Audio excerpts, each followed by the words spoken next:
Let's take a look at how the character and the paragraph panels work in regards to text. Now, to view the characters panel, just go to the Windows menu and click on character.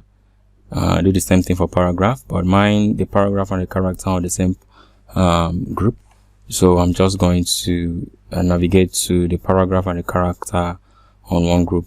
Now, we're still working on this text, or maybe I should type some other text. Okay, let me make this invisible for now. Now let me write some other text with the text too. Now this time around I'm going to write team, and I'm just going to move it to the center with my move tool, and back to without selecting my text tool, I'm just going to make all the changes from here. Now I'm going to change it from Arial this time to author. Okay, a very funny theme font style. And now we are going to talk about some of the items you see here. Now this particular one here, it sets the leading, and the leading is more like the space from the top and bottom. Okay, now let's assume we have team. Okay, let me switch back to text tool. Now let's say we have team and we have team again. Okay, now what the leading does is it kind of tries to, give a space between the top and the bottom text. Okay, so the higher the number, the more the space.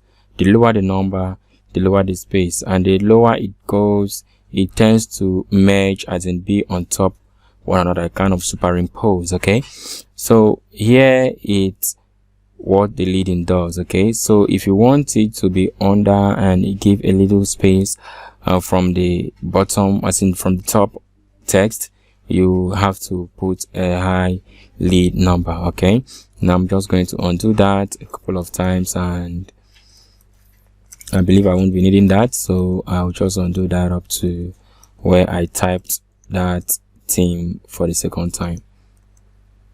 Good. Now the next one we see here is the font size, which we've looked at in our previous video. Now this particular one is the kerning between two characters, as in it determines the space between two characters in the text. Now I'm just going to slide that. Let's see what I'm talking about.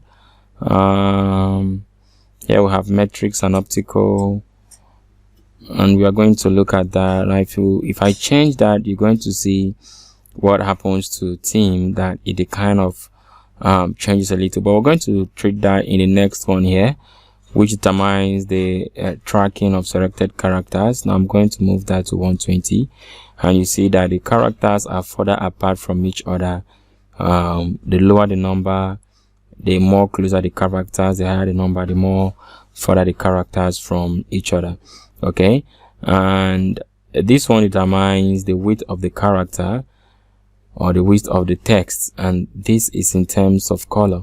Now when you are working on the characters panel, you don't need to select the move to or the text to do that. Once your layer is selected, anything you do here becomes affected or takes effect on the text you are working on. Okay, so down here we have some other options. If you want to make your text bolder, you click the Fox bold. If you want it to be italicized, you click this one here. Now once it's selected, that means what you did will automatically be active. Now if you want all your text to be capitals, you click on this. Now but a particular font style we are using does not support capitals, so let's quickly change that to something else. Now let me choose sample. Okay, so now let's make this all caps. Now you discover that all the write-up is capital, and if I deselect that, it becomes like that. Now this next one here, what it does is it makes all the caps other than the first one. It changes everything to small caps. Okay, and this one here changes the selected item to superscript, while the next one changes the selected item to subscript. The next one underlines the text, and this one strikes through the text, like it kind of cancels it. So go through all of these and get to know how they work. I think that's where we're going to stop for the text too. In our next video, I'm going to show you something new. Take care.